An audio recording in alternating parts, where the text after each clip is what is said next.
கள்ளக்குறிச்சி கிழக்கு மாவட்டத்தினுடைய மாவட்ட கழக செயலாளர் அன்பு சகோதரர் திரு ஆர் பரணி பாலாஜி அவர்களை வாழ்க்கையோடு மேடை கிடைக்கிறேன். வாருங்கள்.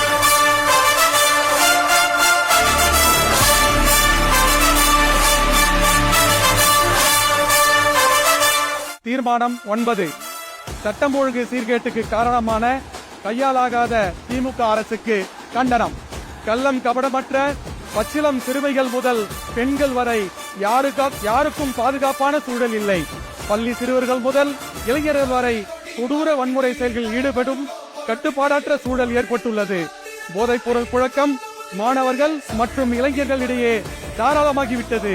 வேறு எப்போதும் இல்லாத வகையில் இத்தகைய கொடும் சூழல் மேலும் மேலும் பெருகி வருவதற்கு காரணம் சட்டம் ஒழுங்கு சீர்கேடே அன்றி வேறில்லை.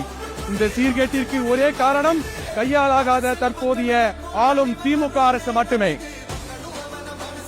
ஆட்சிக்கு வந்து 4 ஆண்டுகள் ஆகியும் சட்டம் ஒழுங்கை சீர்படுத்த இயலாத திமுக அரசு தன் பொறுப்பற்ற தன்மையை ஒப்புக்கொண்டு மக்களிடம் பகிரங்கமாக மன்னிப்பு கேட்க வேண்டும். மேலும் சட்டம் ஒழுங்கை நிலைநாட்ட தேவையான நடவடிக்கைகளை போர்க்கால அடிப்படையில் மேற்கொள்ள வேண்டும் எனவும் தமிழக வெற்றி கழகத்தின் பொதுக்குழு வலியுறுத்துகிறது.